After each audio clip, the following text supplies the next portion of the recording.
Quando Paulo escreveu que todos nós fomos batizados em um só Espírito, ele não estava tentando descobrir quais cristãos haviam alcançado um nível espiritual mais elevado. Na verdade, o contexto aponta quase na direção oposta.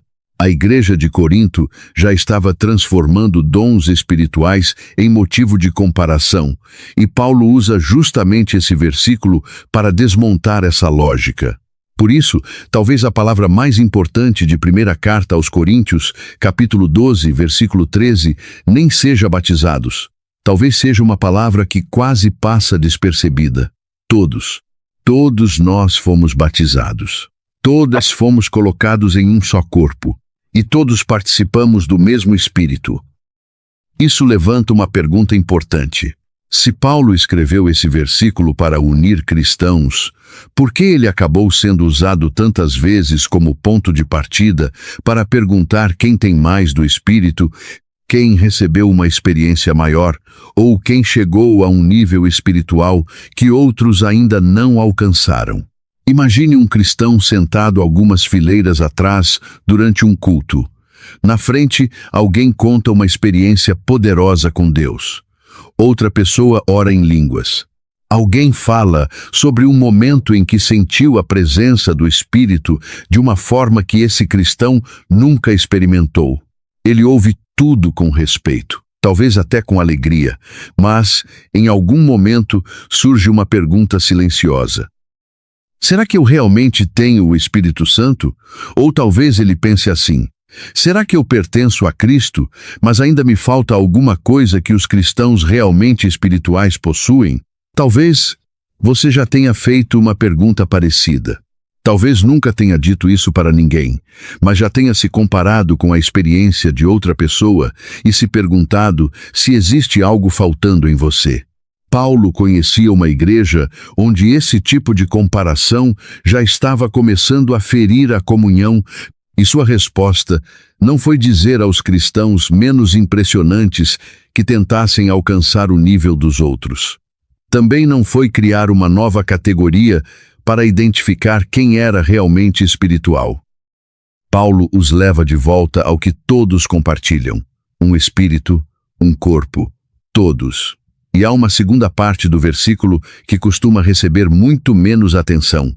Depois de dizer que todos foram batizados em um só Espírito, Paulo acrescenta que a todos foi dado beber de um só Espírito. Primeiro, ele fala de imersão. Depois, fala de beber. Por que mudar a imagem? Guarde essa pergunta, porque quando chegarmos ao final dessa frase, ela vai nos ajudar a entender não apenas o que Paulo está dizendo sobre o Espírito, mas também o que significa realmente pertencer ao corpo de Cristo. Para perceber o peso disso, precisamos voltar a Corinto. Não imagine uma igreja moderna com palco, cadeiras alinhadas e sistema de som. Pense numa casa onde cristãos estão reunidos perto uns dos outros. Um judeu está sentado ao lado de um grego. Um homem livre divide o mesmo espaço com alguém que vive como escravo. Uma pessoa rica chega vestida de uma maneira, enquanto outra quase não possui nada. Alguns cresceram ouvindo as Escrituras de Israel desde a infância. Outros passaram boa parte da vida cercados por templos, ídolos e costumes pagãos. Agora todos dizem seguir Jesus. Só isso já seria extraordinário. Mas Corinto tinha um problema. Era uma cidade acostumada a medir pessoas. Status importava, prestígio importava, riqueza importava. Saber falar bem em público podia aumentar a reputação de alguém. Quem possuía influência era tratado de uma forma, quem não possuía, de outra. E quando aquelas pessoas começaram a seguir Cristo, não deixaram automaticamente toda essa maneira de pensar do lado de fora. Primeira carta aos Coríntios mostra isso várias vezes. Alguns se identificavam com líderes diferentes. Eu sou de Paulo, eu sou de Apolo, eu sou de Cefas. Até na mesa as diferenças sociais apareciam. E quando Paulo chega ao assunto dos dons espirituais, a mesma tendência de comparação volta à superfície. Esse é um detalhe importante. O problema de Corinto não era simplesmente o fato de a igreja possuir muitos dons. O problema era que uma cidade acostumada a transformar status social em identidade começou a transformar dons espirituais em status espiritual. E é justamente essa lógica que Paulo precisa quebrar. Por isso, quando começa o capítulo 12, ele insiste várias vezes na mesma realidade.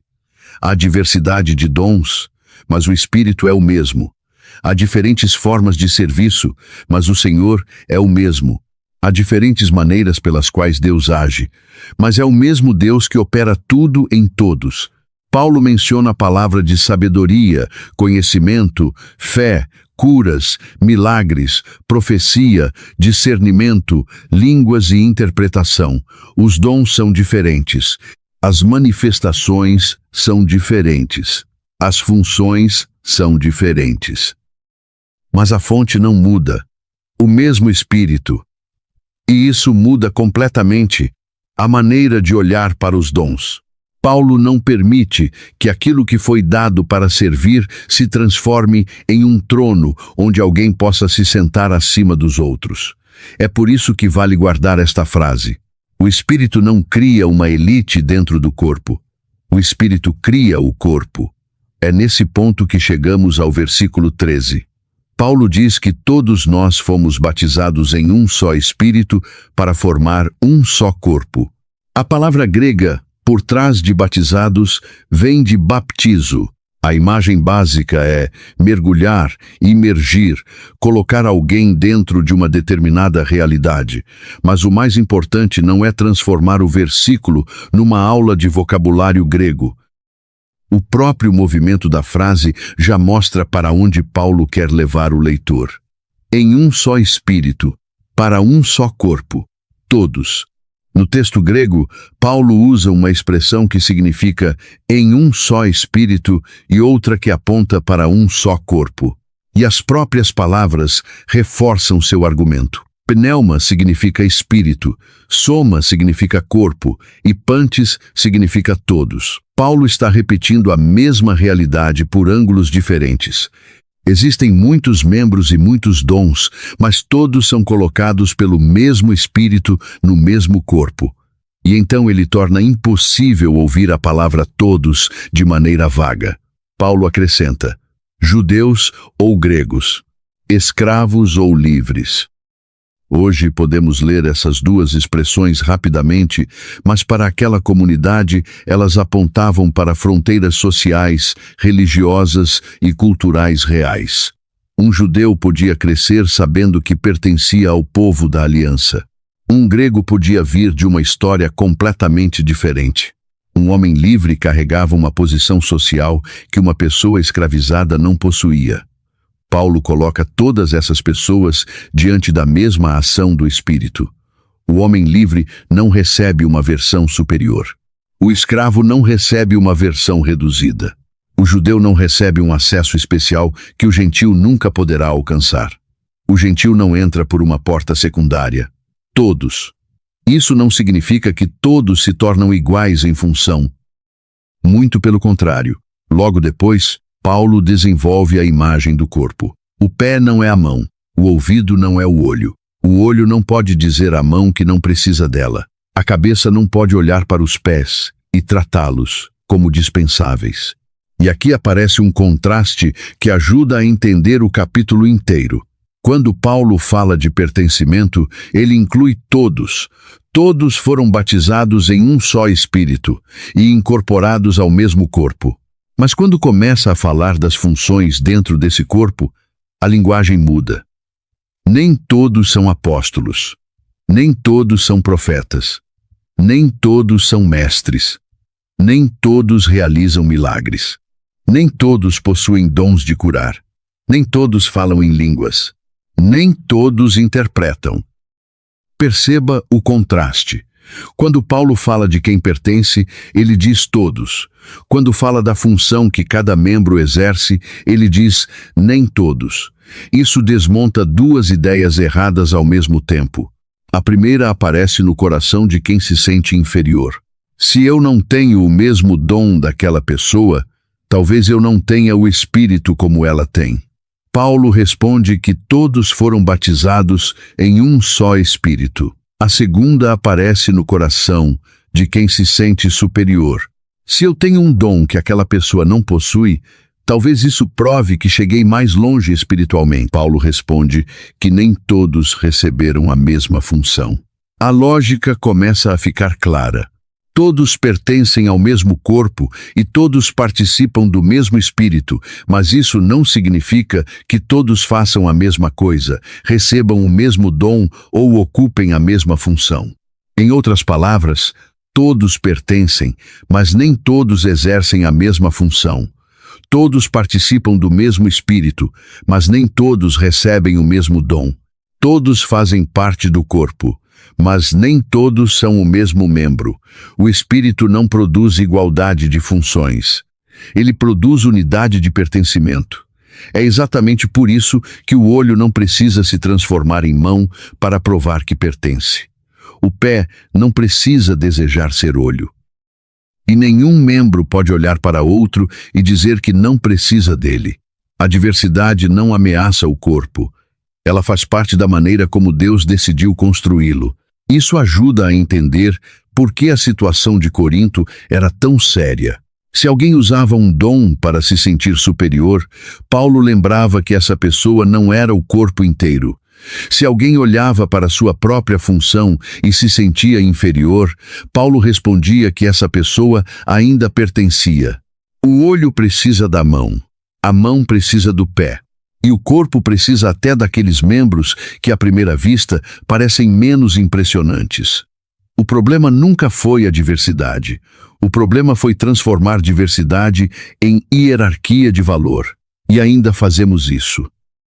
Talvez ninguém hoje diga exatamente que é de Paulo, mas podemos criar outras versões da mesma frase. Minha igreja entende melhor. Minha tradição é mais espiritual. Meu dom prova que Deus me usa de uma maneira especial. Ou podemos cair no extremo oposto. Nunca tive aquela experiência. Não oro como aquela pessoa. Não conheço a Bíblia como aquele irmão. Não consigo falar em público. Talvez eu seja um cristão de segunda categoria. Paulo confronta tanto o orgulho quanto a insegurança com a mesma realidade. Todos. Só que, se Paulo está dizendo que todos os cristãos daquela comunidade participam do mesmo espírito, uma pergunta surge quase inevitavelmente para quem conhece o livro de Atos. Como isso se relaciona com Pentecostes, e os samaritanos, e Cornélio, e os discípulos encontrados por Paulo em Éfeso? Esses textos são importantes e não precisamos ignorá-los para entender a primeira carta aos Coríntios. Mas talvez seja melhor olhar para eles não como uma coleção de episódios desconectados, e sim como parte de um movimento. Esse movimento começa em Jerusalém. Em Atos, capítulo 2, os discípulos estão reunidos quando vem do céu um som como de um vento forte. Aparecem línguas como de fogo, e eles começam a falar em outras línguas. Judeus vindos de várias regiões ouvem as grandezas de Deus em seus próprios idiomas. O Espírito vem, mas a história não fica em Jerusalém. O Evangelho atravessa uma fronteira e chega a Samaria. Filipe prega ali. Samaritanos recebem a palavra. Pedro e João vão até eles. Para muitos judeus, Samaria não era simplesmente outra cidade no mapa. Havia séculos de tensão por trás daquela relação. E mesmo assim, o espírito não fica preso à antiga fronteira. Depois aparece uma barreira ainda maior. Pedro entra na casa de Cornélio, um gentio, um centurião romano. Imagine o peso daquele momento para Pedro. Tudo em sua formação lhe lembrava que aquela família vinha de uma história diferente da sua. Mas ele começa a anunciar Jesus, e antes mesmo de terminar o sermão, o Espírito Santo vem sobre os que estão ouvindo. Os cristãos judeus que acompanham Pedro ficam admirados porque percebem que o dom do Espírito havia sido derramado também sobre os gentios. Também, essa pequena palavra carrega um peso enorme.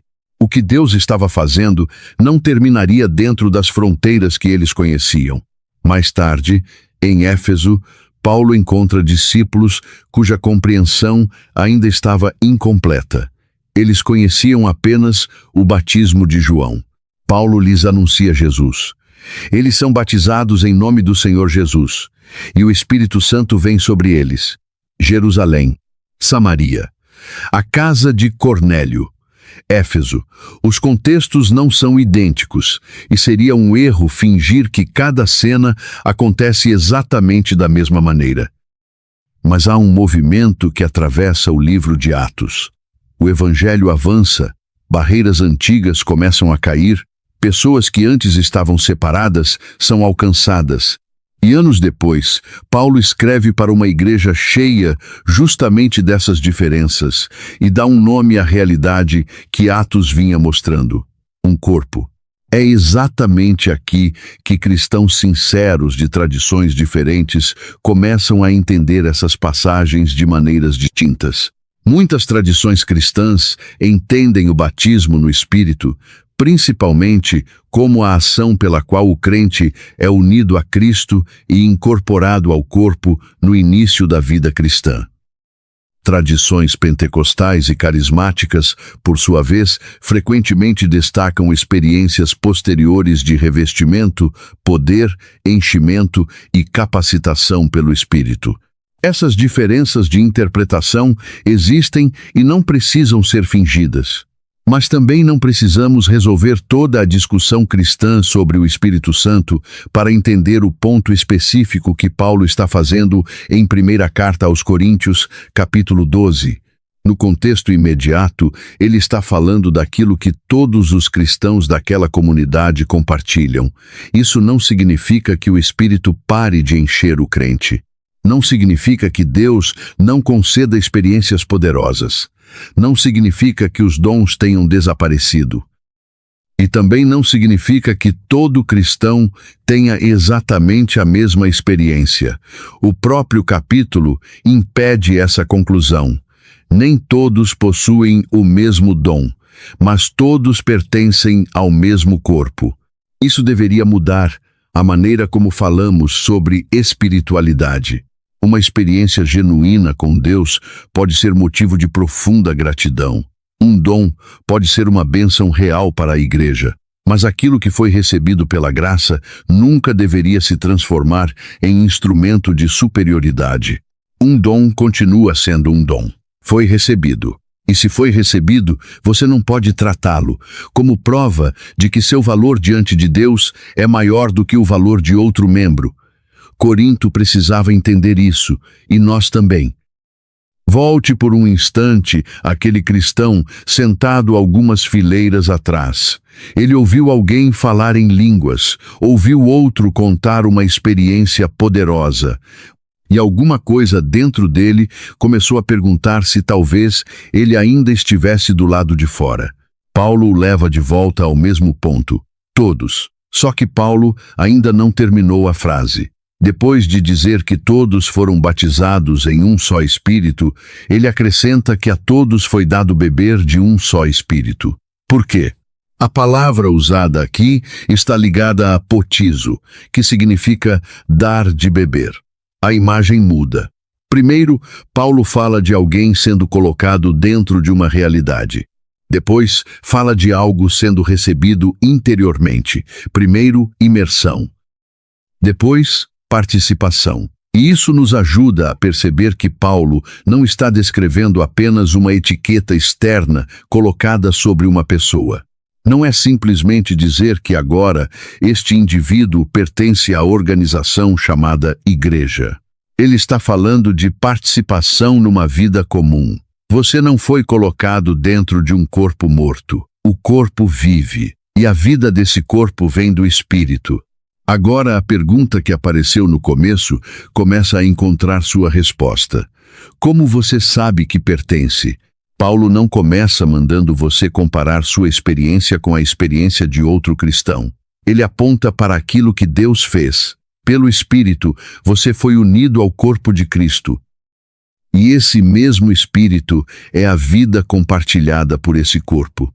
Você foi colocado dentro e recebeu para beber. Paulo está falando de incorporação, participação, pertencimento e vida. Isso também explica por que a igreja, no pensamento de Paulo, não é simplesmente uma organização religiosa. Uma organização pode unir pessoas porque elas possuem interesses semelhantes. Um clube pode reunir pessoas que gostam da mesma atividade. Um movimento pode crescer porque seus participantes compartilham os mesmos objetivos. Mas Paulo diz que existe algo mais profundo sustentando o corpo de Cristo, o mesmo Espírito. Por isso, a igreja não existe porque todos possuem a mesma personalidade. Não existe porque todos gostam do mesmo estilo de música. Não existe porque todos pertencem à mesma classe social ou à mesma geração. E não existe porque todos concordam sobre cada questão secundária da vida cristã. A diversidade permanece. O olho continua sendo olho. A mão continua sendo mão. O pé continua sendo pé. Mas todos bebem da mesma fonte. E quando você percebe isso, o problema de status em Corinto fica ainda mais sério. Se o homem rico recebeu do mesmo espírito que o pobre, como pode tratá-lo como inferior? Se o homem livre recebeu do mesmo espírito que a pessoa escravizada, como pode agir como se estivesse numa categoria espiritual superior? Se o judeu e o grego foram incorporados ao mesmo corpo, como poderiam reconstruir dentro da igreja as paredes que Cristo estava derrubando? Quanto mais Paulo insiste que ninguém pode usar seu lugar no corpo como motivo de superioridade, mais fundo precisamos ir. Porque essa unidade não começou com uma técnica de convivência entre pessoas diferentes. Ela começou com a forma como todos chegaram até Cristo. E isso nos leva à cruz. Diante da cruz, o judeu não entra por uma porta melhor. O grego não entra por uma porta pior. O homem livre não compra uma graça superior. A pessoa escravizada não recebe uma versão reduzida de Cristo. O religioso não chega com vantagem. E o pecador quebrado não recebe um preço diferente. Todos chegam com o mesmo problema: pecado. Todos dependem da mesma solução: Cristo. Todos são recebidos pela mesma base: graça. Um Cristo, uma cruz, um sangue, um espírito, um corpo. É aqui que toda pretensão de superioridade espiritual começa a desmoronar. Se ninguém entrou no corpo por mérito, ninguém pode usar um dom recebido pela graça para construir superioridade dentro desse mesmo corpo. Pedro não é salvo porque andou sobre as águas. Paulo não é salvo porque conhecia profundamente a lei. Cornélio não é recebido porque era respeitado. Apolo não pertence porque sabia falar bem. João não entra porque permaneceu mais perto de Jesus do que outros em determinados momentos. A base é Cristo. A cruz remove nossa vanglória. O Espírito nos incorpora ao corpo. Os dons nos equipam para servir. E o amor mostra como esse corpo deve viver.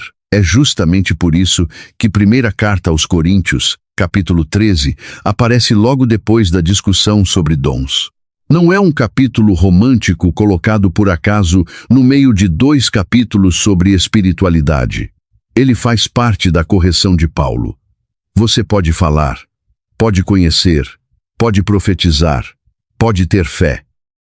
Pode viver experiências que impressionam uma sala inteira. Mas se aquilo que você chama de espiritualidade produz orgulho, desprezo e competição, alguma coisa está profundamente errada.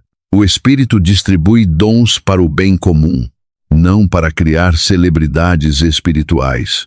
Um dom não é uma coroa, é uma ferramenta de serviço.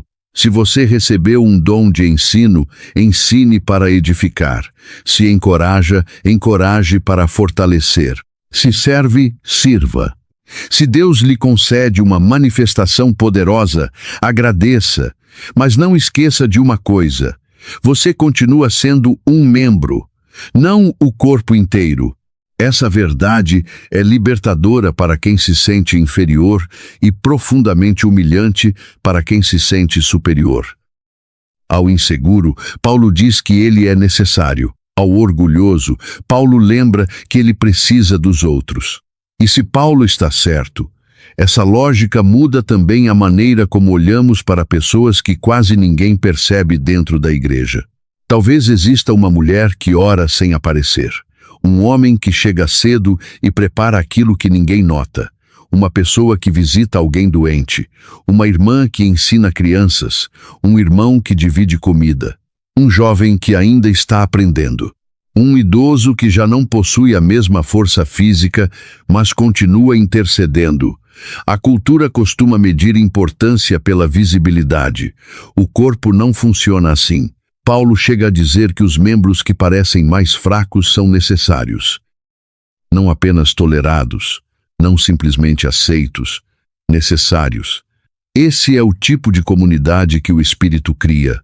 Mas a mesma passagem também confronta quem está do outro lado da comparação. Talvez você ame falar sobre o Espírito Santo. Talvez busque dons, poder e experiências profundas com Deus. Não há nada de errado em desejar mais de Deus. Paulo não manda a igreja desprezar dons espirituais, mas existe uma pergunta que deveria acompanhar toda busca espiritual. Aquilo que você chama de espiritualidade está tornando você mais parecido com Cristo? Seu desejo por poder aumentou também seu desejo de servir? Seu dom aumentou sua humildade? Sua experiência fez você honrar mais os membros que parecem pequenos, porque existe uma contradição que não podemos ignorar. Você não pode usar um presente do Espírito para destruir uma obra do Espírito. O Espírito forma o corpo. O orgulho divide o corpo. O Espírito aponta para Cristo. O orgulho aponta para nós mesmos. O Espírito distribui dons para servir. O ego recebe um dom e pergunta quem percebeu. Essa tensão já existia em Corinto e não desapareceu rapidamente.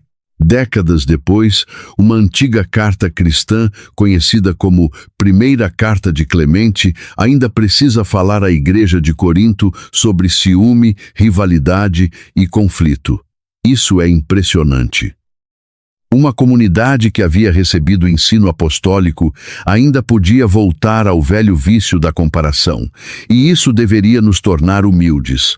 Você pode conhecer boa teologia e ainda competir. Pode defender uma doutrina correta e continuar alimentando orgulho. Pode falar sobre dons e, ao mesmo tempo, ferir pessoas. Pode usar a palavra espírito enquanto age movido pelo ego. É por isso que o centro precisa permanecer exatamente onde Paulo o coloca: Jesus. No começo do capítulo, Paulo diz que ninguém pode confessar verdadeiramente que Jesus é Senhor senão pelo Espírito Santo. Esse detalhe não é pequeno. O centro da espiritualidade cristã não é o dom, é o Senhor. Por isso, talvez a pergunta final nunca devesse ser: qual manifestação fez você parecer poderoso? A pergunta deveria ser outra: seu dom está servindo ao senhorio de Cristo? Sua experiência está edificando o corpo de Cristo? Aquilo que Deus lhe deu está tornando Cristo maior aos olhos das pessoas? Ou está tornando você maior aos seus próprios olhos? Depois de tudo isso, vale a pena voltar à imagem com que começamos. Volte àquela casa em Corinto. O judeu ainda é judeu.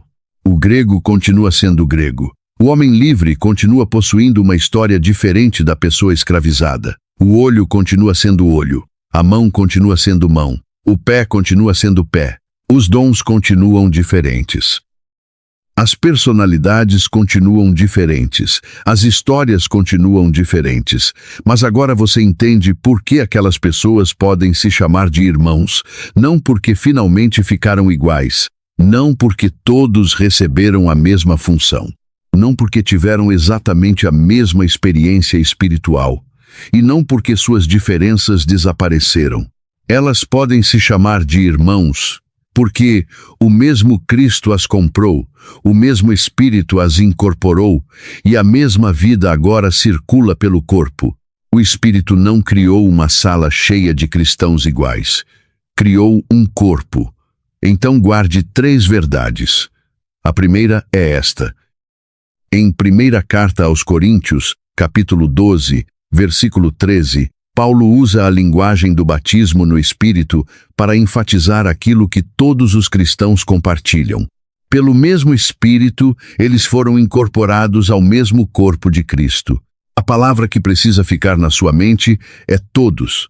A segunda verdade é que todos pertencem ao corpo, mas nem todos possuem o mesmo dom. Diversidade espiritual não significa diferentes níveis de valor diante de Deus. Você não precisa se transformar no olho para provar que, sendo pé, ainda pertence ao corpo. Deus colocou os membros como quis. E a terceira verdade é talvez a mais desconfortável. Se tudo o que você possui veio pela graça, então não existe base para transformar um dom em superioridade. Quanto mais você entende o Espírito Santo, menos razão encontra para desprezar outro membro, porque diante da cruz, suas mãos estavam tão vazias quanto as dele.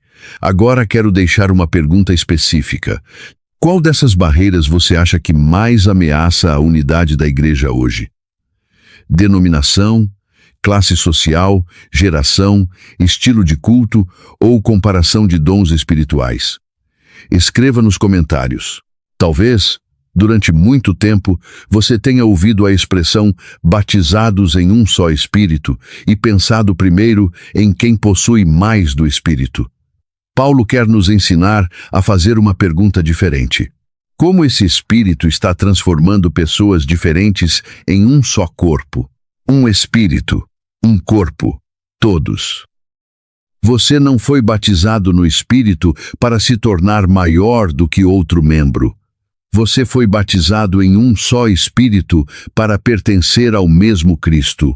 E quando a igreja finalmente entende isso, os dons deixam de ser troféus, as diferenças deixam de ser ameaças, e o corpo começa a aparecer com aquilo que Paulo queria que Corinto enxergasse desde o começo. Muitos membros, um só corpo, um só Senhor, um só Espírito.